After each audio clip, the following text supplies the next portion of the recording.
Krishna ISKCON బలాసవా నుంచి అందరికి స్వాగతం. మీ అందరి యొక్క సహాయ సహకారాలతో ఇంతకు ముందు చేసిన 2 జప యజ్ఞాలు చాలా దిగ్విజయం అవడంతో అదే ఉత్సాహంతో ఈసారి మళ్ళీ మరొక జప యజ్ఞం చేయాలని చెప్పి ఇస్కాన్ బలాసవాలో నిర్ణయించాం. ఈసారి 100 కోటి నామ జప యజ్ఞం చేయాలని చెప్పి నిర్ణయించాం. కరెక్ట్ ఏమంటున్నారు, 100 కోట్లు. అయితే ఈ జపనామ యజ్ఞంలో మనం బాగా ఉత్సవాలు అవ్వాలంటే కొన్ని నియమాలు పాటించాం. కొన్ని నియమాలు పెట్టాం. ఆ నియమాలు ఏంటంటే, ఫస్ట్ది ఇది ఒక్క రోజులో కాదు, నెల అంతా కలిపి, అంటే కార్తీక మాసం మొత్తం కలిపి మనం 100 కోట్లు జపించాలి. కార్తీక మాసం అక్టోబర్ 7వ తారీఖు నుంచి నవంబర్ 5వ తారీఖు వరకు ఉంటుంది. ఆ నెల రోజులు మనం కలిపి 100 కోట్ల నామాలను జపం చేయాలి. అది ఒక నియమం. రెండో నియమం ఏంటంటే, ఇందులో భాగస్వాములు అవ్వాలి అనుకుంటే కార్తీక మాసానికి ముందు వరకు ఎవరు ఎన్ని మాలలు చేస్తున్నారో దానికంటే కనీసం 4 మాలని ఎక్స్ట్రా చేయాలి ఆ కార్తీక మాసంలో.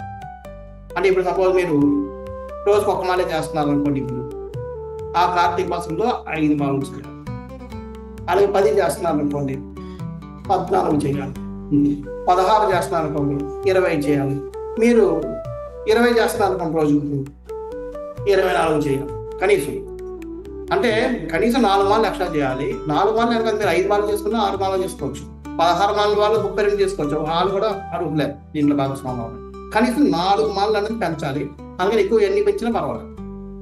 చాలా పెంచుకుని జపం చేసే వాళ్ళందరూ కూడా దీంట్లో భాగస్వాములు అవ్వచ్చు. అది రెండోది. మూడో నియమం ఏంటంటే, ఇది ప్రతిరోజు జరగాలి.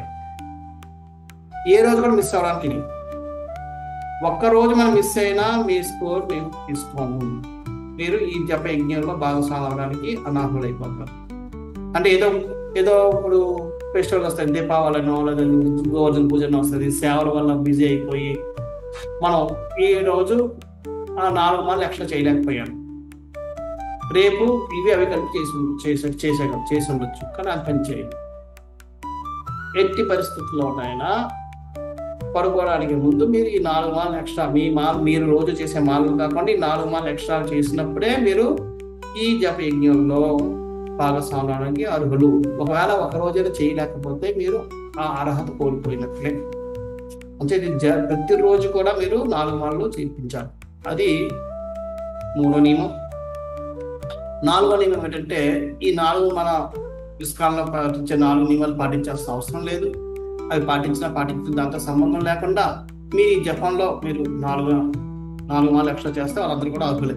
సపోజ్ ఎవరైనా ఉన్నారు కొత్తగా, మేము నియమాలు కూడా పాటించలేం కానీ 4 మాలలు చేయమని చేస్తామంటే చేయమనండి. వాళ్ళు ఇంతవరకు ఎక్కువ మాలలు కూడా చేయడం లేదు. 4 మాలలు చేస్తే రోజు ఈ నెలంతా వాళ్ళు కూడా ఈ జప యజ్ఞంలో భాగస్వామ్యం అవుతారు. సో ఆ విధంగా నియమాలతో సంబంధం లేదు. నియమాలు పాటించినా పాటించకపోయినా ఈ 4 మాలలు చేసిన వాళ్ళందరూ కూడా దీంట్లో కనీసం 4 మాలలు ఇప్పుడు చేస్తున్న దానికి 4 మాలలు ఎక్స్ట్రా చేసిన వాళ్ళందరూ కూడా దీంట్లో భాగస్వామ్యం అవ్వచ్చు. అది 4వ నియమం. 5వ నియమం ఏంటంటే, మీరు రోజు ఇంతకు ముందులాగా రోజు రిపోర్టింగ్ చేయాల్సిన అవసరం లేదు. ఈ నెల అంతా అయిపోయిన తర్వాత లాస్ట్లో మేము లింక్ పెడతాం. ఆ లింక్లో మీరు అప్లోడ్ చేస్తే ఈ కౌంట్ వచ్చేస్తుంది. సో ఈ విధంగా ఈ 100 కోటి నామం జప యజ్ఞం చేయాలని చెప్పి సంకల్పించాం. ఇంతకు ముందులాగే ఇందులో కూడా మీరు అందరూ భాగస్వాములు అయ్యి దీన్ని కూడా దిగ్విజయం చేస్తారని చెప్పి అనుకుంటున్నాను. దీంట్లో కొద్దిగా ఛాలెంజింగ్ ఏంటంటే, మనం అందరం కలిసి 6 లక్షల మాలలు మనం చేయాలి ఈ నెల మొత్తం మీద. అంచే చాలా మంది అవసరం ఉంది కాబట్టి మీ అందరికి కూడా చెప్పండి, అందరికి భాగస్వామ్యం చేయండి. ఒకటి అయినా సరే బంధువులతో సంబంధం లేదు. ఆయన చేస్తుందని 4 మాలలు రోజు చేయగలంటే ఆయన భాగస్వామ్యం. అంచేత ఇది ప్రతి ఒక్కరికి చెప్పి ప్రతి ఒక్కరితో చేయించండి. కొత్త వాళ్ళందరితో చేయించండి. ఇంతవరకు 1 మాల కూడా చేయని వాళ్ళతో చేయిస్తే 4 మాలలు మొదలు పెట్టిస్తే కార్తీక మాసంలో వాళ్ళకి పుణ్యం వస్తుంది. వాళ్ళు ఈ సతనామ కోటి జపంలో కూడా భాగస్వాములు అయినట్టు అవుతారు. అంచేత ఇది అందరికీ చెప్పి అందరూ కూడా దీన్ని దిగ్విజయం చేయిస్తారని చెప్పి ఆశిస్తున్నాను. హరే కృష్ణ.